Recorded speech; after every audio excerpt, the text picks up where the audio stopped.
नमस्कार दोस्तों, स्वागत है आपका अपने चैनल अल्टीमेट नॉलेज पर। दोस्तों, किसी महान शख्सियत ने इस बात को कहा था कि अगर आप लोग अपने दोनों हाथ तेल के कूप में डुबा करके उसके बाद अगर उसे तिल के बोरे में डुबाते हैं और आपके हाथों पर जितने तिल चिपकते हैं, आपको उसके 10 गुना बार भी मुस्लिम लोगों पर कभी भी भरोसा और विश्वास नहीं करना चाहिए। अगर आप लोग उस महान शख्सियत के बारे में जानते हैं तो प्लीज़ उनका नाम कमेंट बॉक्स में ज़रूर बताएं। दोस्तों, आप सब लोग इस बात को बहुत अच्छे से जानते होंगे कि बांग्लादेश हमारा पड़ोसी देश है और एक्चुअली में वो एक ऐसा देश है जहां पर मुस्लिम आबादी बहुसंख्यक मानी जाती है। लेकिन जब वहां पर बांग्लादेश का गठन हुआ था तब बांग्लादेश के अंदर हिंदू आबादी लगभग 20 से लेकर के 30% के आसपास मानी जाती है।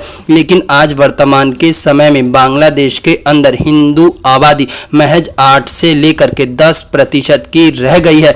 दोस्तों, बांग्लादेश के विभाजन का कारण तो आप सब लोग जानते ही होंगे कि किस प्रकार से पाकिस्तान ने बांग्लादेश के लोगों के ऊपर अत्याचार किया था और पाकिस्तान के पंजाबी मुसलमानों ने बंगाली मुसलमानों पर किस तरह के जुल्म ढाए थे, किस तरह से बंगाली मुसलमानों की बहन बेटियों की इज्जत और आबरू को लूटा था, किस प्रकार से पाकिस्तान की आर्मी ने बांग्लादेश की बहन बेटियों के साथ बलात्कार किया था, जिसके कारण से वहां पर बंगाली मुस्लिम पूरी तरह से त्राहिमाम करने लगे थे और उन्होंने भारत से मदद की उम्मीद की और भारत के आगे मदद के लिए झोली फैलाई और इस बात को कहा कि हमें पाकिस्तान के अत्याचारों से बचाइए और हमें एक अलग देश बना करके दीजिए। जिसके बाद भारत की सेना ने पाकिस्तान की सहायता की और साथ ही साथ बांग्लादेश को एक अलग राष्ट्र के तौर पर मंजूरी दी।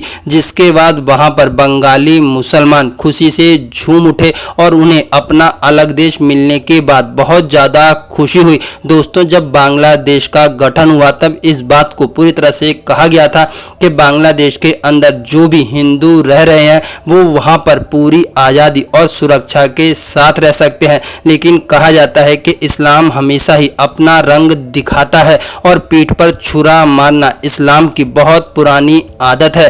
दोस्तों, जैसे जैसे बांग्लादेश आगे बढ़ता गया वैसे वैसे इस्लाम के नाम पर बांग्लादेश के अंदर हिंदुओं का नरसंहार होने लगा, हिंदुओं के घर जलाए जाने लगे और हिंदुओं की बहन बेटियों की इज्जत और आबरू को तार तार किया जाने लगा। दोस्तों, आज बांग्लादेश के अंदर ऐसे हालात हैं कि बांग्लादेश में ना ही तो हिंदू लोग खुल करके रह सकते हैं और ना ही वहां पर किसी चीज को खुल करके कर सकते हैं। दोस्तों, ये वही बांग्लादेश है जो कि पाकिस्तान से बर्बरता और साथ ही साथ ना जाने कितनी जिल्लत को झेल चुका है और इसने भारत के आगे रहम के लिए भीख मांगी थी और भारत ने इसकी सहायता की थी। लेकिन आज के वर्तमान समय में बांग्लादेशी इस बात को भूल चुके हैं कि आज वो जिस देश में रह रहे हैं और जहां पर चैन की नींद से सो रहे हैं, उस देश को भारत की सेना ने बना करके दिया था। उस देश को भारत की सेना ने अपने खून और बलिदान से सींचा था।